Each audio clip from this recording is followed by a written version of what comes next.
குர்ஆன் ஷரீஃபிலே அல்லாஹு தஆலா ஒவ்வொரு கடமையும் அறிமுகப்படுத்துகிற பொழுது அந்த கடமையினுடைய காரண காரியங்களை சொல்லுவான். இன்னதை செய்தால் இன்ன நன்மை கிடைக்கும், இன்ன காரியங்களை செய்தால் இந்த அந்தஸ்தை பெறுவான் என்று அல்லாஹ் சொல்லுவான். திருக்குர்ஆன் ஷரீஃபிலே அல்லாஹ் சொல்லுகிற பொழுது தொழுகை குறித்து சொல்லுவான். வகீமு ஸலாத்த வஆத்து ஸகாத்த, தொழுகையை நிலைநாட்டுங்கள் என்று சொல்லுவான். இன்னொரு இடத்துல இன்ன ஸலாத்த, தொழுகா என்னப்பா நன்மை கிடைக்கும், இன்ன ஸலாத்த தன்ஹா அனில் ஃபஹ்ஷாஇ வல் முன்கர், அருவருக்கத்தக்க காரியங்களில் இருந்து அவன் தன்னை ஒதுக்கி கொள்ளுவான். இந்த தொழுகைக்கு அந்த பவர் அல்லாஹ் வச்சிருக்கிறான். தொழுகா காசு பணம் கொட்டுமான்னா அது ரப்பு நாடுனா தான் கிடைக்கும். தொழுகா என்ன கிடைக்கும்? திருக்குர்ஆன் ஷரீஃபிலே அல்லாஹ் சொல்லுகிறான், இன்ன ஸலாத்த தன்ஹா அனில் ஃபஹ்ஷா, அருவருக்கத்தக்க ஹராமான செயலை செய்வதிலிருந்து அந்த தொழுகை அவனை பாதுகாக்கும். அப்படியானால் என்ன, அந்த செயலை செய்யறதுக்கு இவன் முற்பட்டு போனாலும் ரப்பு அவன் தொழுகக்கூடிய தொழுகையின் பரக்கத்தால் அந்த ஹராமை செய்வதிலிருந்து அல்லாஹ் பாதுகாக்கும். நான் தொழுகையாளிங்க, இதுக்கு முன்னாடி எப்படியோ இருந்துட்டேன், நண்பர்களோடு சேர்ந்தெல்லாம் மது அறிந்திருக்கிறேன், இப்ப நான் தொழுகையாளியா மாறிட்டேன், இனிமே என்ன செய்ய மாட்டேன், நான் மது குடிக்க மாட்டேன் என்று சொல்லுகிற வாலிபர்கள் எத்தனையோ நபர்கள் இருக்கிறார். காரணம், அந்த தொழுகை அவனை தீய செயலில் இருந்து தடுத்து நிறுத்தி நல்மனிதனாக மாற்றும் என்பது குர்ஆனிய செயல்பாடு. இல்ல ஜெருத்து அவர் தொழுகிறாரு, இன்னும் ஒரு ஹராமான செயல் மது விபச்சாரம் போன்ற விஷயங்களை விடல, தொடர்ந்து செஞ்சிட்டு இருக்கிறாருன்னா பெருமானார் ரசூல் ஸல்லல்லாஹு அலைஹி வஸல்லம் அவர்கள் கூற்று சரியாக இருக்கும் பட்சத்தில் அவன் தொழுகை அவனுக்கு ஏற்றுக்கொள்ளப்படாத தொழுகையாக மாறுது. தொடர்ந்து அல்லாஹ்வால் தடுக்கப்பட்ட ஹராம்களை செய்து கொண்டும் தொழுது கொண்டும் இருப்பானேயானால் அந்த தொழுகையில் அவனுக்கு எந்த பிரயோஜனம் இல்லைன்னு அர்த்தம். சிறிய சிறிய பாவங்கள் நிகழும், அதை அவ்வப்போது அல்லாஹ்விடத்திலே பாவ மன்னிப்பு செய்து அவன் பாவத்தை தீர்த்து கொள்ளுவான், பாவ மன்னிப்பை பெற்றுக் கொள்ளுவான். ஆனால் பெரிய பெரிய ஹராம்களை ஒரு தொழுகையாளி செய்கிறான் என்றால், அல்லாஹ்வால் தடுக்கப்பட்ட ஹராம்களை தொடர்ந்து அதிலே இருந்து கொண்டே இருக்கிறான். 5 நேரம் தொழுதுருவாருங்க, நைட்டு 10 மணிக்கு மேல அவரு அடிக்காம தூங்க மாட்டாருங்க அப்படின்னு சொல்லப்பட்ட நபராக இருப்பாரே, ஆனால் அவர் தொழுகை அல்லாஹ்விடத்தில் அங்கீகாரம் இல்லை. இதனாலதான் திருக்குர்ஆன் ஷரீஃபிலே சொல்லுவான் அல்லாஹ், இன்ன ஸலாத்த, நிச்சயமாக உன் தொழுகை தன்ஹா அனில் ஃபஹ்ஷாஇ வல் முன்கர், அருவருக்கத்தக்க செயலில் இருந்து உன்னை பாதுகாக்கும். அருவருக்கத்தக்க செயல்னா என்ன? பெரும் பெரும் பாவங்கள், விபச்சாரம், மது மாது போன்றவைகளிலிருந்து அவன் தடுத்து வாழ வேண்டும். இது தொழுகைக்கு உண்டான பலாவலர். ஜகாத்து கொடுங்க நல்லா சொல்லுவான், ஹுதுமின் அம்வாலையும் சதகத்தன், உங்க பொருள்ல சம்பாதிக்கிற பொருள் நீங்க ஜகாத்து சதகான் ஏழை வரி கொடுத்தீங்கன்னா ரப்பு தொடர்ந்து பேசுவான், ஒத்து ஜக்கீஹிம், மிச்சம் இருக்கிற பொருள்லாம் சுத்தமாக ஆகும், பாதுகாப்பாக இருக்கும், அதுதான் உன்னுடைய பொருள். மொத்தமாக சம்பாதிப்பதில் 2.5% அது ஏழைகளுக்கான பொருளை ஒன்றை நான் சேர்த்து கொடுத்திருக்கிறேன், அமானிதமா கொடுத்திருக்கிறேன், அனைத்தும் உன் பொருள் அல்ல. ஆனால் நீதான் சம்பாதித்தாய், வேர்வை சிந்தினாய், இரவு பகலாக உழைத்தாய், எல்லாம் சரி. ஆனால் ஏழைகளின் பணமும் பணக்காரனான உன்னிடத்திலே சேர்த்து கொடுத்திருக்கிறேன், நீ சரியாக கணக்கிட்டு கொடுத்தால்தான் வத்து ஜக்கீஹிம், அதை நாம் பரிசுத்தமாக ஆக்குவோம். அப்ப தொழுகைக்கு அல்லாஹ் என்ன சொல்றான்? கெட்ட செயல் செய்ய மாட்டான். கரெக்டா ஜக்காத்து கொடுத்தான்னா அவன் பொருள் பாதுகாக்கப்படும். நோம்பை பத்தி அல்லாஹ் சொல்லும் போது, யா அய்யுஹல்லதீன ஆமனூ குத்திப அலைக்குமுஸ் ஸியாமு கமா குத்திப அலல்லதீன மின் கப்லிக்கும் என்று சொல்லுவான். நீங்க நோன்பு வைங்க, உங்களை மட்டும் நான் நோன்பு வைக்க சொல்லல, இதுக்கு முன்னால் வாழ்ந்த எத்தனையோ சமுதாயங்கள் இந்த உலகத்திலே வாழ்ந்தார்கள், அவர்களையும் நோன்பு வைக்க சொல்லி நான் கடமையாக்கினேன், அதனால நீங்க நோன்பு வைங்க. அப்போ அல்லாஹ் நமக்கு விதித்த கடமைகள் ஒவ்வொன்றிலும் அதன் பின்னணியை எல்லாம் சேர்த்து சேர்த்து சொல்லுவான். தொழுதா கெட்ட செயலுக்கு போக மாட்டேன், ஜகாத்து கொடுத்தா மீதம் இருக்கக்கூடிய உன் பொருள் பாதுகாக்கப்படும், நோன்புவை நீ மட்டும் செய்யல, முன்னாடி சமுதாயம் நோன்பு வச்சது. ஆனா ஹஜ்ஜு குறித்து தான் நாம் யோசித்து பார்க்கிறோம். வாதின் ஃபில் நாசி, அன்பிற்குரியவர்களே, ஹஜ்ஜு குறித்து நாம் ஆய்வு செய்கிற பொழுது இது முழுக்க முழுக்க இப்ராஹிம் அலைஹிஸ்ஸலாத்து வஸ்ஸலாம் அவர்களுடைய வாழ்வியல் சார்ந்த அடையாளங்களை மையப்படுத்திய ஹஜ் அமைஞ்சிருக்கு. நபி ஸல்லல்லாஹு அலைஹி வஸல்லம் பிறந்தது மக்கா பூமியாக இருந்தாலும் அவங்க வஃபாத்தானது கிட்டத்தட்ட ஒரு 400 கிலோமீட்டர் டிஸ்டன்ஸ்ல அவங்க வஃபாத்தாக அடக்கப்பட்டிருந்தாலும் இந்த ஹஜ்ஜுடைய கடமைகள் கிரிகைகள் இருக்கு இல்லையா, அது முழுக்க முழுக்க இப்ராஹிம் அலைஹிஸ்ஸலாத்து வஸ்ஸலாம் அவர்களை சார்ந்துதான் அமைந்திருக்கிறது. நாம் யோசித்து பார்ப்போம்.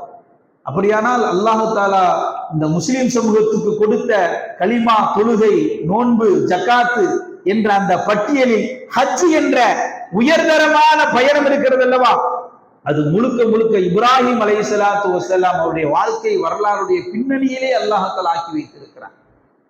காரணம், இப்ராஹிம் அலைஹிஸ்ஸலாத்து வஸ்ஸலாம் அவர்களை நினைக்காமல் ஹஜ்ஜோ குர்பானோ ஏற்படுவதில்லை. அவருடைய வாழ்க்கை வரலாறை தொடாமல் ஹஜ் என்பது ஏற்றுக்கொள்ளப்படாது என்ற அளவிற்கு அல்லாஹ் தஆலா இப்ராஹிம் அலைஹிஸ்ஸலாத்து வஸ்ஸலாமுடைய வரலாற்றை முழுக்க முழுக்க ஹஜ்ஜில் வச்சிருக்கிறார்.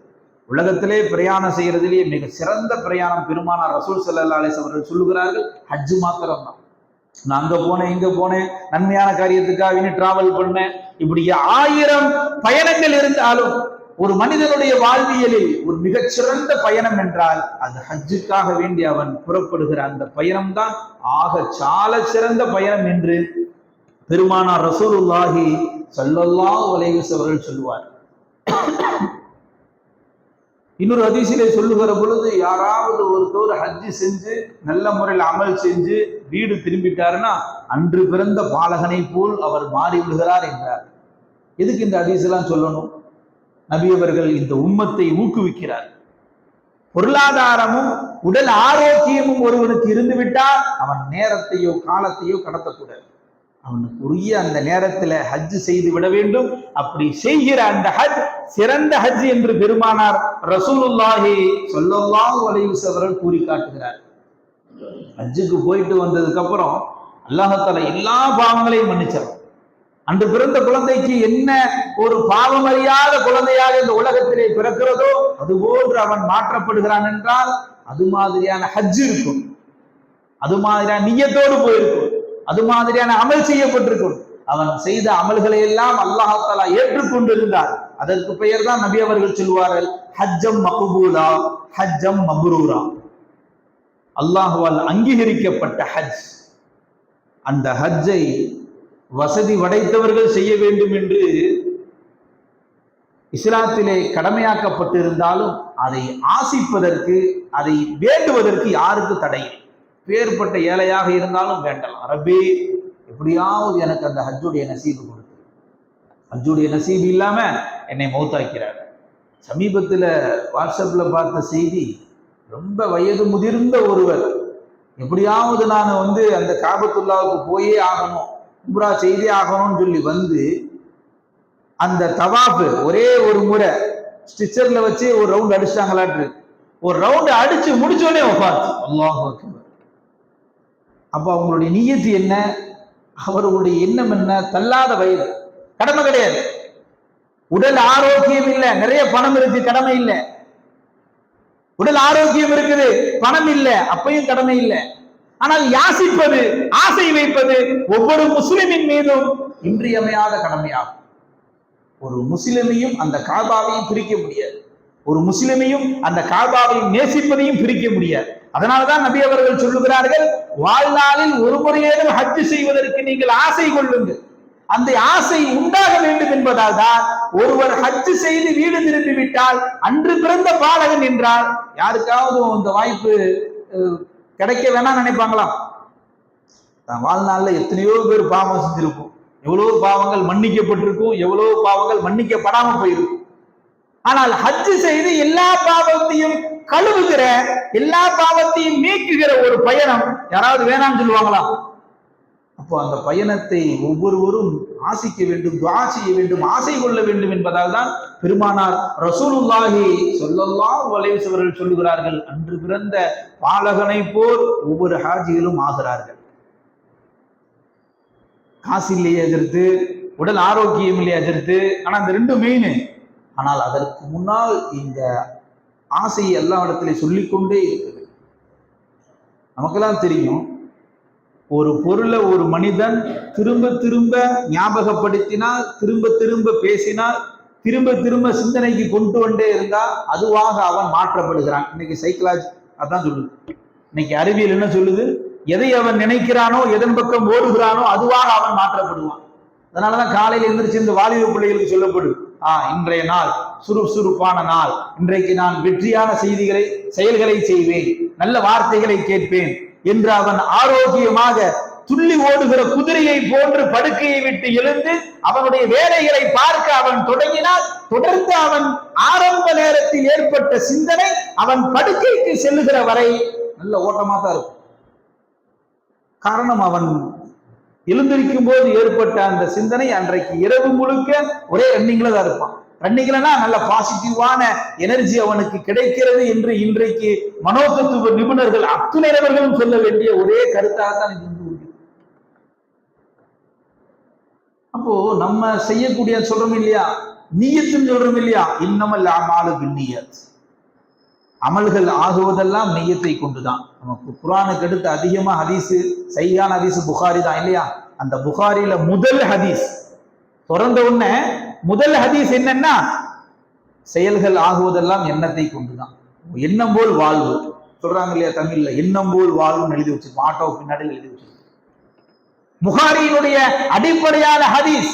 அப்போ நீயத்து எப்படியோ அப்படியே அவன் மாற்றப்படுகிறான். ரப்பே, என் வாழ்நாளில் ஒரு முறையிலும் ஹஜ் செய்ய வேண்டும் என்று ஆழமான நீயத்து வைக்க வேண்டும். அந்த நீயத்து ஒரு நேரம் வச்சுட்டு ஒரு நேரம் மறந்துடுறது அப்படி இருக்கக்கூடாது. ஒவ்வொரு நாளும் ஹஜ்ஜுடைய ஆசை ஒரு மனிதனுக்கு அதிகமாக அதிகமாக அதற்குண்டான வாய்ப்பையும் வழியையும் அல்லாஹ் திறந்து விடுவான். ஒரு கால் அல்லாஹ் அவனுக்கு கொடுக்காவிட்டார், நாளை மறுமையிலே ஹஜ் செய்த பாக்கியத்தை வழங்கியது. அல்லாஹ் என்ன கருத்து, நீயத்து வச்சோம், ஆசைப்பட்டோம், நினைக்காத நாள் இல்ல, கடைசி வரைக்கும் அவரு மௌத்து வரைக்கும் எங்க போகல, ஹஜ்ஜிக்கே போகல, மௌத்தா போயிட்டார் அப்படின்னா பெருமானார் ரசூல் ஸல்லல்லாஹு அலைஹி வஸல்லம் சொல்லுகிறார்கள், எண்ணத்தை மிகைப்படுத்தி ரப்பு நினைத்ததற்காக செய்யாத ஒரு செயலை செய்ததாக கணக்கு காட்டுவான். ஒரு சஹாபி சொல்லுவாரு, தஹஜ்ஜுதுக்கு எந்திரிக்கணும்னு எனக்கு ரொம்ப ஆசை, ஆனா எந்திரிக்க முடியல, தூங்கிட்டேன். நீ நினைத்ததால் தஹஜ்ஜுத் தொழுத நன்மையை ரப்பு உனக்கு அன்பளிப்பாக பரிசாக வழங்குகிறான்.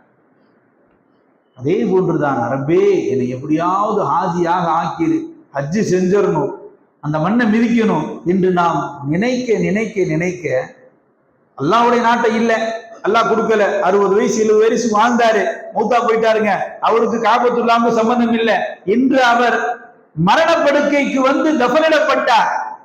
மௌத்தாயிட்டாரு, குழியில புதைச்சாச்சு, மூடியாச்சு. ஆனால் நாளை மறுமை என்று வருகிற பொழுது நிச்சயமாக அல்லாஹ் அவருடைய நியத்தை வீணாக்குவதில்லை. அந்த நியத் உளப்பூர்வமாக ரப்புக்காக வேண்டி இருக்கும் பட்சத்தில் அவருடைய பெயரோடு அவர் செய்த அமல்கள் எல்லாம் வாசிக்கப்படுகிற பொழுது, இவர் ஹஜ் செய்தவர், ஹஜ் செய்ததால் இவ்வளவு நன்மைகள் உண்டு என்று வாசிக்கப்படும். அப்பொழுதுதான் நினைப்பான் மனுஷன், அல்லாஹ் அந்த அளவுக்கு காசு பணமும் இல்லை, நான் ஹஜ் செய்யவும் இல்லை, ஆனால் எனக்கு ஹஜ் செய்த நன்மையை நீ எப்படி வழங்கினாய் என்று கேட்கிற பொழுது நீ வைத்த அந்த நியத், இந்த ஆழமான உருக்கமான துவா. துவா 2 வகை இல்லையா, சும்மா போற போக்குல எல்லாம் நமக்கு ஹஜ் நசீபாக்கிறல்ல அப்படின்னு போற போக்குல சொல்றதும் இருக்கு. உருகி மனதார விரும்பி நேசித்து அந்த மண்ணை நேசித்து அல்லாஹ்வுடைய அந்த ஆலயத்தை தவாப் செய்ய வேண்டும் என்ற உருக்கமான துவா. அந்த துவா தொடர்ந்து இருக்கணும். ஏதோ ஒரு டைம் செஞ்சுட்டு முடிஞ்சு அப்படின்னு இருக்கக்கூடாது. தொடர்ந்து வாழ்நாள் முழுக்க நம்ம அப்படிதான் நீயத் வைக்கிறோம், மௌத்துக்குள்ள ஹஜ்ஜுக்கு போயிட்டு வந்துடணும் அல்லாஹ், அப்படிதான் நினைக்கிறோம். அப்ப மௌத்து வரை அதை நினைத்துக் கொண்டே இருக்க வேண்டும். போகிற வரைக்கும் நம்ம அதை அசை போட்டுக் கொண்டே இருக்க வேண்டும். இருக்கும் காலமெல்லாம் ரப்புல் ஆலமீன் அதற்குண்டான வாய்ப்பையும் வழியையும் வழங்குவான். அதற்கு பொருளாதாரம் மிகப்பெரிய ஒரு காரணம் இல்லை. பொருளாதாரம் இருந்தா தான் ஹஜ்ஜு கடமை.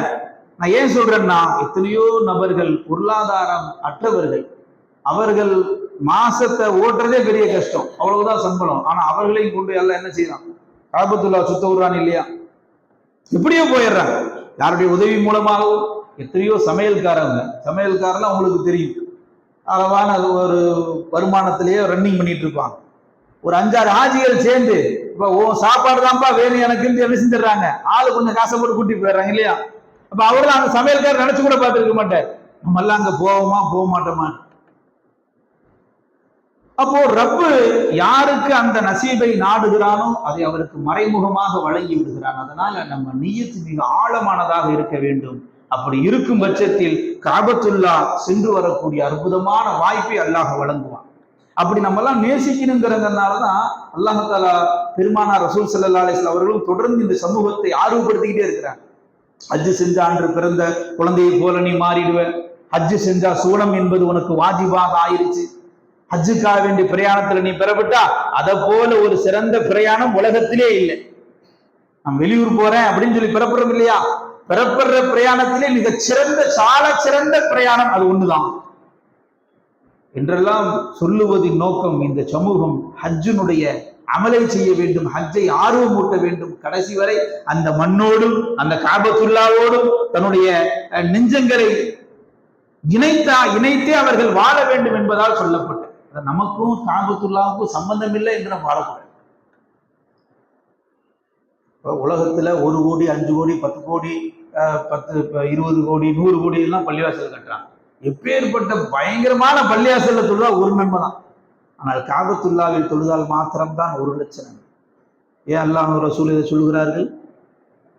எவ்வளவு பளபளப்பான வண்ண விளக்குகளோடு கூடிய பள்ளிவாசல்ல டெல்லியில தொழுதாலும் சரி, அல்லது உலகத்துல எவ்வளவு பெரிய பள்ளியில மன்னர் கட்டின பள்ளியில தொழுதாலும் சரி, அதுவெல்லாம் ஒரு தொழுகைக்கு 1 நன்மை.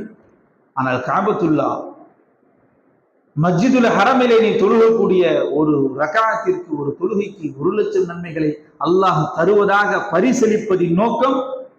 இஸ்லாமிய சகோதர சகோதரிகளே, உங்களுடைய உள்ளத்தை அந்த பள்ளியிலிருந்து பாராமுகமாக ஆக்கிவிடாதீர்கள். ஒவ்வொரு நாளும் அந்த பள்ளியோடு தொடர்பில் இருங்கள், அந்த பள்ளியை நேசியுங்கள், அந்த பள்ளியிலே போய் வருவதற்கு அல்லாஹ்விடத்தில் அழுது புலம்பி துஆ செய்து கொண்டே இருங்கள். அந்த காபத்துல்லாவை பார்க்குகிற அந்த நொடி இருக்கிறது அல்லவா, உண்மையிலேயே நேசித்தவர்கள் போயிட்டு வந்த சில ஹாஜிமார்கள் சொல்லி நான் கேட்டதுண்டு. காபத்துல்லாலாம் சொல்றாங்க, தெரிஞ்சு போய் இறங்கி முதல்ல பாக்குறாங்கல்ல. இப்ப நம்ம செல்போன்ல பாக்குறோம், அந்த பிக்சர்ல எல்லாம் பாக்குறோம் காபத்துல்லா. முன்னாடி நம்மள சின்ன பிள்ளை கருப்பு பள்ளி வாசல் சொல்லி காட்டுவாங்க, இதுதான் காபத்துல்லா. அப்போ இப்போ காலம் டெக்னாலஜி ஜாஸ்தி ஆயிடுச்சு, அங்க நடக்கிறது எல்லாமே நம்ம லைவா பார்த்துக்கிறோம் இல்லையா. எப்படி லைவா பார்த்தாலும் நேருக்கு நேர போய் கண்ணோடு கண் அந்த காபாவை பார்க்கிற அந்த முதல் தருணம், உண்மையிலேயே அந்த காபாவை நேசிக்கக்கூடிய ஹாஜிக்கு இனம் புரியாமல் அழுகை வந்து விடும். பார்க்கணும் நினைச்சது அது வரணும், அது வந்தா தான் ஒரிஜினல். இல்லைன்னா சும்மா போனா தெரிஞ்சு என்ன பள்ளிவாசல், அது ஒரு பள்ளிவாசல்ல நாங்கள் தொழுதுட்டு வந்தோம் அப்படின்னு கதை வேணா சொல்லலாம், உருண்டலாம். அந்த காபாவை நேசித்து அதன் மீது பாசம் வைத்து நேசம் வைத்து எப்போ பார்ப்போம் என்ற ஆர்வத்தோடு இருக்கிற ஹாஜிகளுக்கு மாத்திரம் சொல்கிறேன், பார்த்த மாத்திரத்திலேயே கண் கலங்கி விடும். பார்த்துட்டோம். அதனாலதான் நபி ஸல்லல்லாஹு அலைஹி வஸல்லம் தொடர்ந்து சொல்லுகிறார்கள், காபத்துல்லாவை நீ பார்க்கிறதே நன்மை. எங்கேயா கேள்விப்பட்டிருக்குமா? தொழுதா நன்மை கேள்விப்பட்டிருக்கும். அல்லது இங்க உட்காந்து சும்மா உட்காந்து அதை எடுத்து நன்மை வருமா? வராது. அஸ்தக்ஃபிருல்லாஹ் சுப்ஹானல்லாஹ் ஏதாவது ஒன்று சொல்லணும். பள்ளிவாசலுக்கு போனோம், போய் உட்காந்து சாஞ்சு உட்காந்தோம், எல்லாம் ஃபேன்ல உட்காந்து தொழுதுட்டு வந்தோம், தொழுதாதான் நன்மை, உட்காந்துட்டு நன்மை கிடைக்குமா? ஆனால் காபத்துல்லா நீ பார்க்க நன்மை. நீ எவ்வளவு நேரம் பார்க்கிறாயோ, உன் பார்வை உன் அந்த காபத்துல்லாவிலிருந்து பார்க்கிற அந்த செயல் இன்னொரு பக்கம் திரும்புகிறவரை அல்லது வேற ஒரு பொருளை நீ பார்க்கிறவரை கவுண்டிங் எண்ணிக்கிட்டே இருக்கும், நம்பர் ஓடிக்கிட்டே இருக்கும். பெருமானார் ரசூலுல்லாஹி ஸல்லல்லாஹு அலைஹி வஸல்லம் அந்த அளவிற்கு காபாவினுடைய சிறப்பு குறித்து சொல்லி தருகிறார். இது எல்லாம் எதை சுற்றி நடக்கிறது என்றால், அதே போல அங்க இருக்கக்கூடிய மினா, அரஃபா, முஸ்தலிஃபா போன்ற இடங்கள் எல்லாம் அந்த காபத்துல்லாவில் செய்யக்கூடிய செயல்கள் அத்துணையுமே இப்ராஹிம் அலைஹிஸ்ஸலாத்து வஸ்ஸலாமுடைய வாழ்க்கை வரலாறைத்தான் சொல்லி காட்டுகிறேன். நான் பயானுடைய ஆரம்பத்தில் சொன்னதை போல, ஒருத்தர் ஹஜ்ஜுக்கு போயிட்டு வந்துட்டாருன்னா இப்ராஹிம் அலைஹிஸ்ஸலாத்து வஸ்ஸலாமுடைய வாழ்க்கையை தொடாமல் அவர் ஒரு ஹஜ்ஜை நிரப்பமாக செய்து முடிக்க முடியாது. நாம் தொழுகக்கூடிய தொழுகை இன்ன ஸலாத்த தன்ஹா அனில் ஃபஹ்ஷா, அருவருப்பான காரியங்களில் இருந்து தடுக்கும். நாம் கொடுக்கக்கூடிய தான தர்மங்கள் மிச்சம் இருக்கக்கூடிய பொருட்களை பாதுகாக்கும். நாம் நோன்பு வைப்பது நாம் மாத்திரமல்ல, நமக்கு முன்னால் வாழ்ந்த சமூகம் நோன்பு வைத்திருக்கிறது. ஆனால் ஹஜ் மாத்திரம்தான் முழுக்க இப்ராஹிம் அலைஹிஸ்ஸலாத்து வஸலாமுடைய தியாகங்கள் மாத்திரம் நிறைந்திருக்கிறது. 5000 ஆண்டுகளுக்கு முன்னால் அரபக வெளியிலே நடந்தேறிய ஒரு அற்புதமான நிகழ்வைத்தான் திரும்ப துல்ஹஜ் மாதத்தில் ஒவ்வொரு முஸ்லிமும் நாம் பின்பற்றி கொண்டிருக்கிறோம். மாத்திரமல்ல, கியாமத்து நாள் வரை இப்ராஹிம் அலைஹிஸ்ஸலாத்து வஸலாம் அவருடைய அந்த சுன்னத்தான வாழ்வியலை அசை போட்டு கொண்டே இருக்கும். அதுக்கு இந்த வருஷம் முடிஞ்சு அது செய்ய தேவையில்லையே, அப்படி விட முடியாது. எத்தனை வருஷம் வாழ்றோமோ அத்தனை வருஷம் இப்ராஹிம் அலைஹிஸ்ஸலாத்து வஸலாமுடைய வாழ்வை நாம் நினைத்தாக வேண்டும். அவ்வளவு தியாகம். தொழுகிறோம் இல்லையா 2 ரக்காயத்து அத்தையாத்து ஓதிட்டு என்ன செய்யறோம்? ஸலவாத்து. அல்லாஹும்ம ஸல்லி அலா முஹம்மதின் வ அலா ஆலி முஹம்மதின் கமா ஸல்லைத அலா இப்ராஹீம வ அலா ஆலி இப்ராஹீம இன்னக ஹமீதும் மஜீத். அல்லாஹும்ம பாரிக் அலா முஹம்மதின் வ அலா ஆலி முஹம்மதின் கமா பாரக்த அலா இப்ராஹீம வ அலா ஆலி இப்ராஹீம இன்னக ஹமீதும் மஜீத். நபி அல்லாஹ்ட்ட நபிக்காக துஆ செய்யற. அல்லாஹ் நபிக்கும் நபியுடைய குடும்பத்தாருக்கும் நீ பரக்கத் செய் என்று சொல்லிட்டு அப்படி நிப்பாட்டல. கமா பாரக்த அலா இப்ராஹீம, இப்ராஹிம் நபிக்கு இப்ராஹிமுடைய குடும்பத்தாருக்கும் ரப்பே நீ எப்படி கிருபை செய்தாயோ பரக்கத் செய்தாயோ அதுபோல எங்கள் நபிக்கும் நீ கிருபை செய்து. யார் எங்க சொல்றோம்? தொழுகையில சொல்லிட்டு இருக்கோம். ஒவ்வொரு தொழுகையிலையும் சொல்றோம். நமக்கு புரிஞ்சு சொல்றோமோ புரியாம சொல்றோமோ, இல்ல சின்ன பிள்ளைல கத்து கொடுத்தாங்க நான் சொல்லிக்கிட்டு இருக்கிறேன் அப்படின்னு சொன்னாலும் ஒவ்வொரு நேரமும் ஒவ்வொரு தொழுகையிலும் ஒவ்வொரு 2 ரக்காத்துடைய அத்தியாயத்திலையும் 4 ரக்காத்துடைய அத்தியாயத்திலையும் நாம் இதை சொல்லிக்கொண்டே இருக்கிறோம், ஓதிக்கொண்டே இருக்கிறோம். ஆக ரப்புல் ஆலமீன் நம் அத்துணை நபர்களுக்கும் ஹஜ்ஜுடைய அற்புதமான செயல்களை செய்து எந்த ஒரு சூழ்நிலையிலும் ஹஜ்ஜை பார்க்காமல் ரப்பே என்னை வஃபாத்தாக்கி விடாதே என்று ஆணித்தரமாக நாம் நியத்து வைப்போம். அப்படி ஒரு கால் ஹஜ்ஜுக்கு போகாமலேயே நாம் வஃபாத்தாக ஆகிவிட்டால் அல்லாஹு தாலா அந்த ஹஜ்ஜிலே, அந்த மக்கா பெருவெளியிலே, அந்த பைத்துல் ஹரமை சுற்றி நாம் நடந்து வந்தால் என்ன நன்மையோ அதை அப்படி அல்லாஹ் தஆலா நிரப்பமாக நமக்கு தருவான். அதனால் இந்த ஹஜ்ஜுடைய காலங்களில் எங்கெங்கோருந்தோ ஹாஜிகள் போகிறார்கள் இல்லையா? நம்ம நினைச்சோம் போக முடியல, ஆனால் அவர்களுக்கு அல்லாஹ் நாடி இருக்கிறான். நாம் துஆ செய்யணும், ரப்பே இந்த வருஷம் யார் யாரெல்லாம் ஹஜ்ஜுக்காக வேண்டி உலகம் முழுக்க, இந்தியாவில இருந்து இல்ல தமிழ்நாட்டில் மட்டும் இல்லை, உலகம் முழுக்க யார் யாரெல்லாம் ஹஜ்ஜுக்காக வேண்டி சென்றார்கள் ரப்பே, அவர் யாரும் தெரியாது, எந்த மொழியும் தெரியாது, எந்த நாடும் தெரியாது இல்லையா? அவருக்காக நாம் துஆ செய்வோம். அனைவர்களுடைய ஹஜ்ஜை நீ ஏற்றுக்கொள்வாயா, அவர்களுடைய துஆ பரக்கத்து கொண்டு எங்களுக்கும் அந்த ஹஜ்ஜை நாடுவாயாக, மாத்திரமல்ல எங்களுடைய சந்ததிகளுக்கும் ரப்பே ஹஜ்ஜை நசீபாக ஆக்குவாயாக என்று நாம் ஒவ்வொருவரும் துஆ செய்து கொள்வோம். ரப்புல் ஆலமீன் நமக்கு அப்பேற்பட்ட உன்னதமான ஒரு வாய்ப்பை வழங்குவானாக, நம்முடைய சந்ததிகளுக்கும் ஹஜ்ஜுடைய நசீபை வழங்குவானாக. வாஹிர் தாவானா அனில் ஹம்துலில்லாஹி ரப்பில் ஆலமீன். ஸலாமு அலைக்கும் வரஹ்மத்துல்லாஹி வபரகாத்துஹு. சுன்னத்துல்லாஹ் சுன்னத்துல்லாஹ்.